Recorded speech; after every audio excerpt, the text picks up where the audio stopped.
Hi folks, and welcome back to Strathpeffer Spa Model Railway. Now this, yet again, is another unedited raw video. I still haven't sprung for a new laptop or video editing software, so again, bear with me. If I swear, I apologise, and if I stammer, stutter, or get jumbled up in what I'm saying, apologies, but this is a raw, non-edited video. So let's get into what I've been up to as of recent days.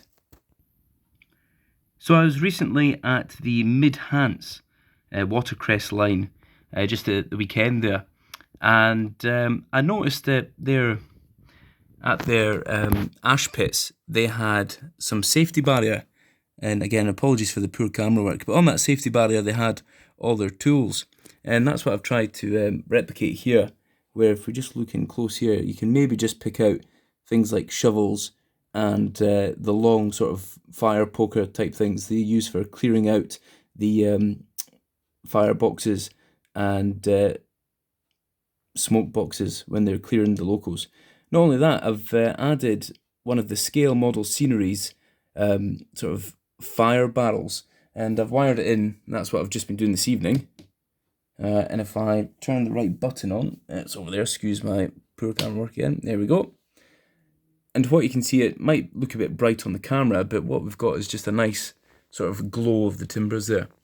And I've decided to put that there for the refueling and obviously starting up the steam locos when they're about to start their service. So I think that looks quite good. Now looking here, what we've got is one of the Dapol Great Western signals. Now I know what some of you are thinking, hold on Alistair, you're modelling a Highland Railway. However, I saw a couple of photographs, or should I say postcards, of the Strathpeffer Railway when it was in action, and they appeared to be lower quadrant signals. And as I'm not 100% purist, I decided just to go for these ready to place Dapol Great Western signals, because you know they do look good. And again, if I just press the button here, no, keep it going, there we go. You know, it's a nice addition to the layout, he says, if it works right. Anyway, like I said, this is unedited, so you're getting all the warts and all. Anyway, we'll move on from that for now. Looking over at the back here, what we've got is, first of all, we've got a Triang Class 37. Now this was originally a British Railway Blue Triang Class 37. The model itself is probably somewhere in the region of 40 plus years old. Used to belong to my uncle. What I've done is I've stripped it down, and then during the lockdown I've repainted it in Dutch livery. I've also renumbered it as well, and then added a few extra details from a Bachmann 37, as well as the scale model sceneries don't move this loco sign there on the front.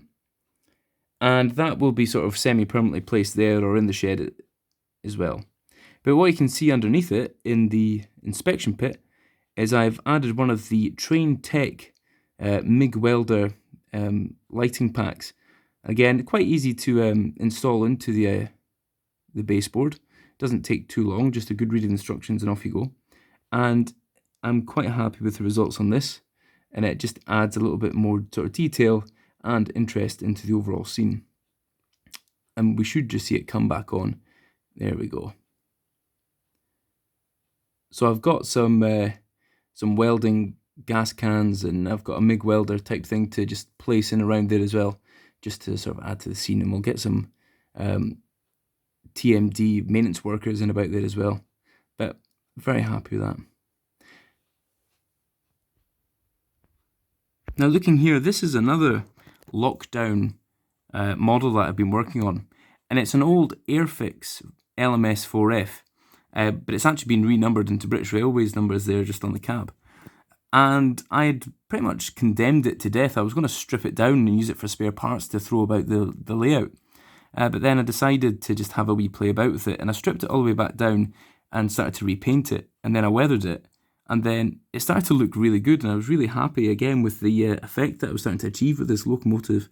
So I ripped its guts out, and now it's just a dummy loco, and I put a Genesis snowplow kit on it. So again, This is a white metal kit that is built and made for either the Hornby Airfix or even the Bachmann 3 and 4Fs. And again, I've just placed that on, weathered it up, and I've tried to keep this locomotive as a sort of heritage loco that's being looked after, but is obviously slightly weathered, as you see on most of the heritage lines. Again, I fitted it out with the crew there they are, and then we've just got a bit of light weathering there, and you can see the snow shield that goes over the coal on the rear of that tender. Again, that was just that took a few days there, just to burn some lockdown time, and again the results are good. Again, apologies for the poor camera work there. So we've got some new arrivals to the layout. This is the Bachmann Southern Region N-Class 260. As some of you may know, I've got a slight soft spot for southern locomotives, probably brought on because I'm living in the south of England just now. And I got this off eBay for an absolute bargain, but it was the non-DCC type. So I've had to wire in a DCC chip, hardwire it in, to varying degrees of success, and it's still a work in progress. I've got the detail pack to put on it. Then my intentions are to give it a light weathering, put real coal in it, and obviously have it as a sort of heritage locomotive on the line. And here's another arrival to the layout.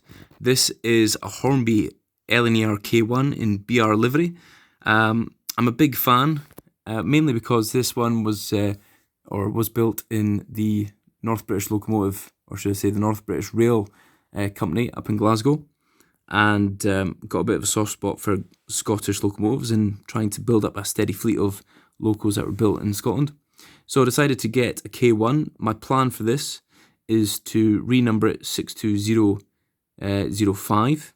I've already got the Jacobite name boards or headboards to put on the front, and the plan is to get coal in it, weather it up slightly so it looks like the Jacobite locomotive itself. Again, I'm not going to do a review on it, either of these locomotives. I'm sure there are reviews out there, but again, just a handsome locomotive, and I look forward to getting it DCC chipped and, like that one, get it ready for running on the layout. But there you are. Now, although I haven't been overly active on YouTube as of late, I've still been watching and following the people I've subscribed to. And someone who I've subscribed to recently is Peaks47, who has an LMS-based layout in the sort of Yorkshire Peaks district area.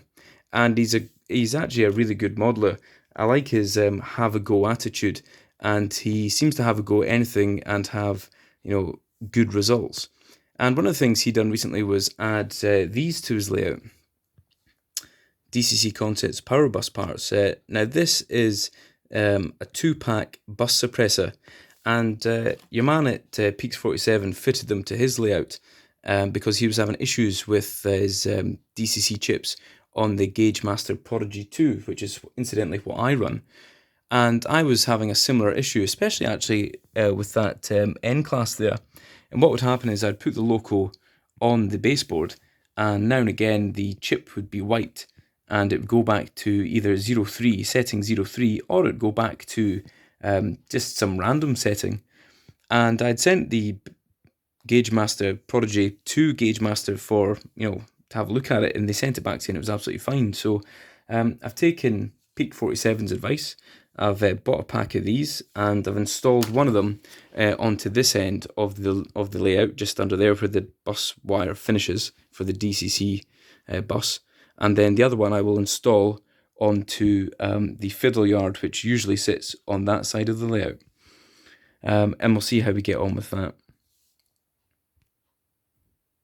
Now, some of you will be looking here thinking something's missing, and quite right, the Strathpeffer station building and its other canopy there are currently packed up in bubble wrap, ready to go, because in a couple of weeks I will be returning back home up north across the wall to the Highlands, which I'm looking forward to, but again slightly sad because obviously I've really enjoyed my few years down here in the south of England, but time to move on, and the job is taking me back up the road. So I'm going to have to start thinking about packing up. So there'll probably be no more progress with the layout itself for a few days. One thing I have done again, another thing I've done just over here, is over at my coal staiths. See if I can zoom in enough so you can see it. I've got a small digger here along with some tools, and you can see the wheelbarrow there as well and broken wood.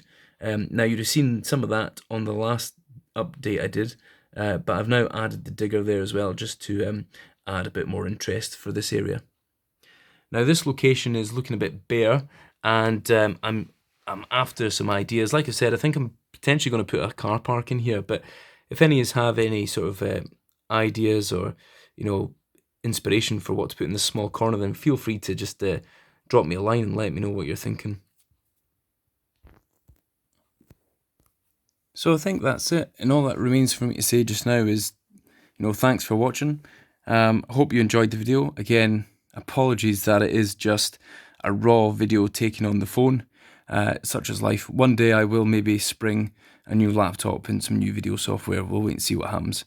But like I said, I now need to think about packing up Strathpeffer Spa Model Railway and get ready for a house move. So that means packing most of the locals and rolling stock away, and finding out about getting this layout packed up as well. Get it safe. And just again on the topic of moving, I've ordered some big Perspex sheets, sort of pre-cut to order off the internet there. And basically my thought process behind this is sort of a couple of things. First of all, put them in place to prevent any damage to the layout when it's in transit. Obviously it's got a blue film across it just now, hence the blue tinge. But secondly of all, some of you know that I am the father to a terror tot. She is about 2.5 years old, and she's getting keen on, obviously, the trains and toot-toots, and loves to get her hands all over the railway tracks. So my thought is, putting this in here will help deter and prevent mucky paws touching things they shouldn't be touching. So I've got this to install, and that'll probably be the last thing I do to the layout before it moves north back up the road. So again, like I've just said to you there, thank you very much for watching again. Again, apologies for the raw, unedited video. I hope you enjoyed it. If you have enjoyed it, please feel free to share it with others, and if you fancy it, subscribe, and who knows, next time I put a video on, you'll get a reminder, and hopefully it'll be edited. Anyway, until such a time, take care of yourself, folks. I hope you're all doing well in our current COVID situation, and I look forward to getting another video on the old YouTube at some stage in the not so distant future. Look after yourself, folks. Stay safe. Goodbye for now.